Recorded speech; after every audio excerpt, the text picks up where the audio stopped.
தேனி போல் சுறுசுறுப்பாக வளம் வந்து கொண்டிருக்கின்றார்.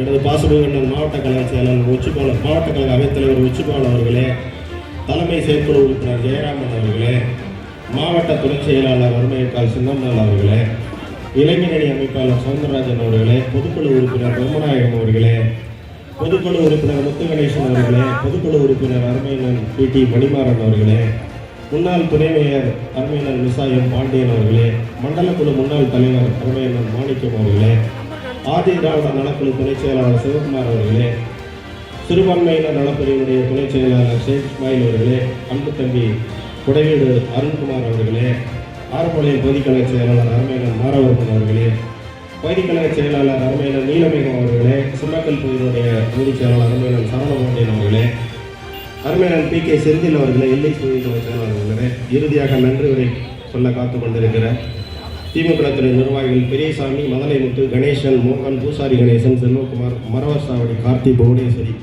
உட்பட அனைவருக்கும் எனது நெஞ்சார்ந்த நன்றி மலர்கள் எல்லாம் உரித்தாக்கி, இப்பொழுது நடைபெற்று இந்த தேர்தல் என்பது மாண்புமிகு தளபதி அவர்கள் சொன்னது போல இது டெல்லி அணிக்கும் தமிழக அணிக்கும் உண்டான, சென்னை அணிக்கும் உண்டான இந்த தேர்தல். இந்த தேர்தலிலே தமிழகம் தலைநிமிர வேண்டும், வெல்வோம் 200 என்ற தாரக மந்திரத்தை நாமெல்லாம் மதுரை மத்திய தொகுதியிலிருந்து மீனாட்சி அம்மன் பாதத்திலிருந்து எடுத்து செல்ல வேண்டும் என்பதற்காகத்தான் இந்த மாபெரும் எழுச்சி கூட்டம். தொடர்ந்து கடந்த 10 நாட்களாக நாமெல்லாம் வளம் வந்து மதுரையை பார்க்கும் பொழுது எல்லாரும் சொல்லிக்கிட்டே இருக்கிறாங்க.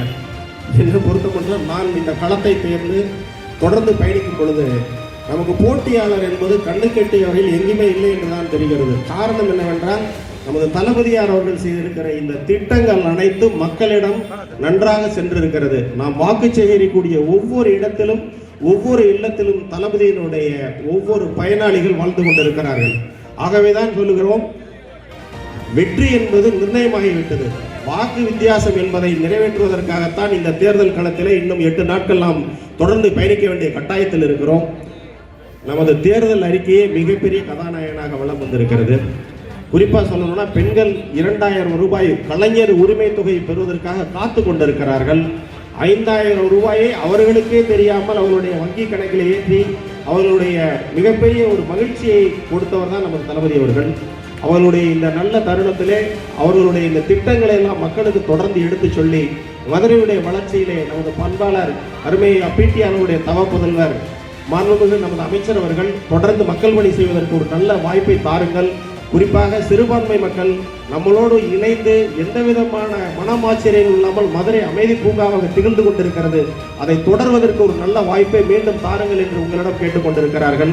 ஆகவேதான் இன்று நம்மளோடு வருகை இருந்து நமக்கெல்லாம் பரப்புரை செய்து வெற்றியை உறுதி செய்து வாக்கு வித்தியாசத்தை அதிகப்படுத்துவதற்காகத்தான் தென்சென்னையுடைய நாடாளுமன்ற உறுப்பினர் அருமை சகோதரி தமிழச்சி தங்கப்பாண்டியன் வருகை தந்திருக்கிறார்கள். அவளுடைய எழுச்சி வரியை கேட்டு நாமெல்லாம் தொடர்ந்து கழக பணியை தேனி போல் சுறுசுறுப்பாக ஆற்றுவோம் என்று சொல்லி வாய்ப்பளித்த நல்ல உள்ளங்களுக்கு நன்றி பாராட்டி விடைபெறுகிறேன். நன்றி, வணக்கம்.